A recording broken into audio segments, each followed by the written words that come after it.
I just can't miss a month. Like, you know, my father's out here every month. I wanted to go too, but I'm like, I feel like I have an obligation, like I have to be here, you know, because Dad was here for the past 3 years.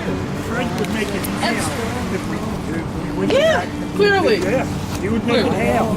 Yeah, he would. Because if I was Fred, I'd make it hail. Yeah. Although he'd understand a certain way, like, you know, we want to go see the Safe and Sound video he's in, but at the same time, yeah, I'm good. Yeah, definitely tell Joanne I want to see that. Yeah, that's happening too. Oh. Yeah, so I just really, honestly, this is my first time doing the vigil on my own, like actually, you know, without my dad or Joanne next to me, helping me, you know, what to say or, you know, giving me the progress on where we are and things like that. So. But I just wanted to thank everybody for coming out here. So I know it's cold out here. Luckily, it's not like 30, 25 degrees or nothing like it's been, thankfully. And I'm glad it's not raining. Please don't rain. But I don't know. Like, I just want to thank everybody for coming. I'm not a good public speaker, like I said last month, if anybody was here. I don't know. It means a lot to have everybody continue to support not only the fight for my brother and my dad, but for justice, period, for everybody. It's not just about them, you know. It's about everybody that's, you know, had a family member hurt or anything like that by police or anything regarding that and whatnot, you know. It's a long task and it's far from over. Very far from over. I feel like I'm at the beginning of it. Although, you know, my brother got killed 3 years ago, I feel like I'm brand new to this because now I have to actually dive into it like my dad was. You know, I kind of left all that to him.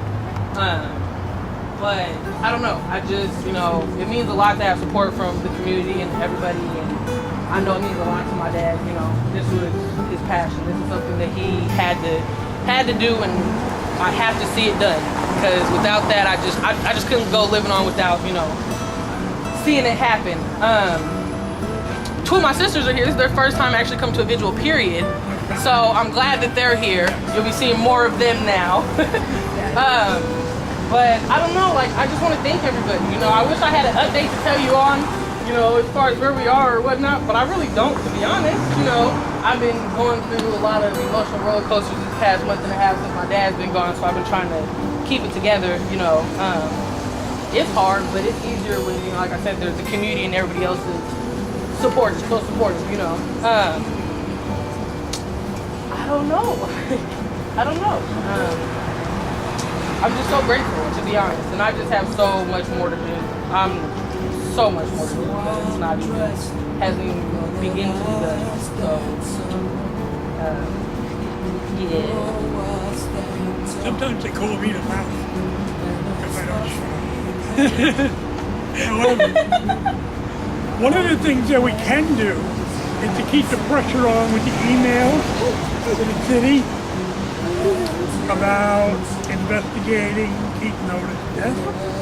You can send an email demanding a totally independent review board that's not attached to the cop, not attached to the politician, stand alone with subpoena power. You can do that. What I do is I have all of the city council on one list. All I have to do is push a button and I send an email to all of them right away. So they really hate me because they get a lot of emails because it's so easy. You know, I just say, hey, you know, we really need an independent review board because this is not working. And I send it to all of them. And what happens with those emails is they become part of the record. They have to keep those emails. They can't throw them away or delete them because those are official business. If you make a request, politicians have to keep that in their own little file. So when people come in and say, I want to see all the emails that were sent to you about an independent review board, they have to produce them. So they can't just delete them like we do with our stuff. They have to keep them in a file. So it's important to do that. And also you can pick up the phone. If you don't want to do emails and you're not too good with the computer like some of us, pick up the phone. Call Charlie Hale's office and said, hey, what's going on with the investigation of Keaton Otis? I got to that, and they'll say, I don't know. And say, well, would you find out and get back to me? And then they have to get back to you, which is kind of cool. They have to research it. They have to ask questions in the office, and then they have to come back to you. That's what you do. You just keep it going like that, and you keep that's going, keeping the pressure on. Every day, do something. Get up and do one thing, just one thing, and you'd be surprised.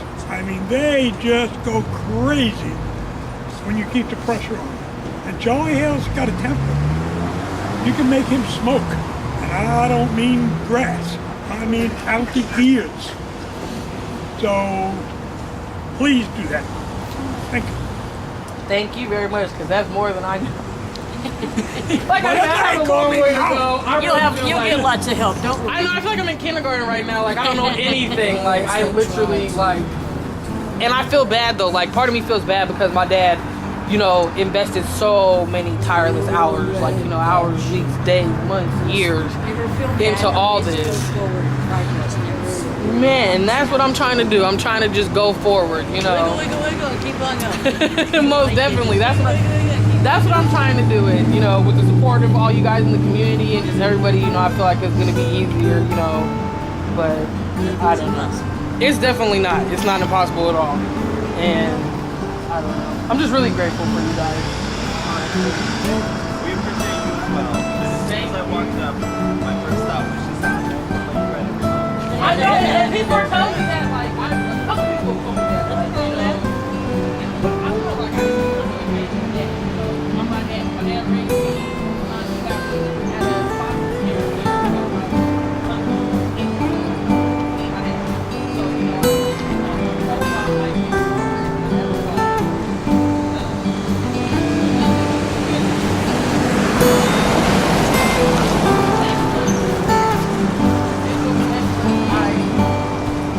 Definitely hope to have a lot more, do a lot of more homework and research and stuff now that I've actually found all these paperwork and things at my dad's house. So I hope to have a lot more for you guys. I don't know, I might do something. His birthday is January 10th, my dad's is, so I think I'm gonna do something.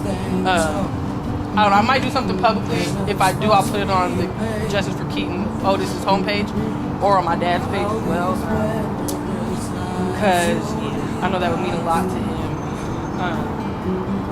I know it means a lot to him that everybody is still coming out and supporting and not just, you know, giving up and saying, you know, okay, well, he's done, you know, he's gone, you know, we're not going to fight him. I know it means the world to him that everybody is constantly coming, you know, and everybody that came to the hospital and saw him, and even if you couldn't, you know, because he, oh my God, there was hundreds of visitors, you know, so they started turning people away, but even if you didn't get to see him or whatnot, he was a great guy. He still is, you know, so, I don't know. Yeah. When we went to the hospital as a nurse, and oh, you mean the guy with all the visitors? Yeah, they used Boy, to, yeah. it was ridiculous. They're like, we've never had so many visitors in the ICU before. I'm Yeah. like, hey, I can't tell people not to come. Over half the people don't even have their phone numbers. Like, my dad just, you know, he knew so many people, and when the word got out, you know, they just started flocking up there, you know, and so, I mean, I know he, you know, I know he was happy about that. He really was, you know. Even if he, you know, he knew people was there, you know, he could hear people talk, and sometimes he talked back too, you know, but I don't know. He fought really hard, you know. He wanted to, but I could just tell he was so tired, you know. This whole thing with Keaton, it tired him, you know, on top of his disease he had and things like that, you know, it took over. But I think he left, like me personally, I feel like everything happens for a reason. And he knew that him leaving, he knew that I would continue it on, I felt like. You know, he knew that I would be the one to put my foot forward and walk in his footsteps. So, I don't know, you know. We're gonna make him proud. Thank you guys, once again. I know I probably said it about 10 times now, but I'm gonna say it like 50 more times next month too. This morning, but yeah, thank you guys. Thank you. Thank you for taking the green. Thank you. I tried. Though I stand tall, penance must be paid. Now these memories have slowly passed by, reflected into a clear blue sky. No one came when the bells were rung.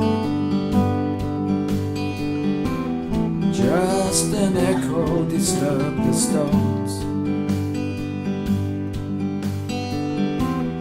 But the path has unfolded at last as I near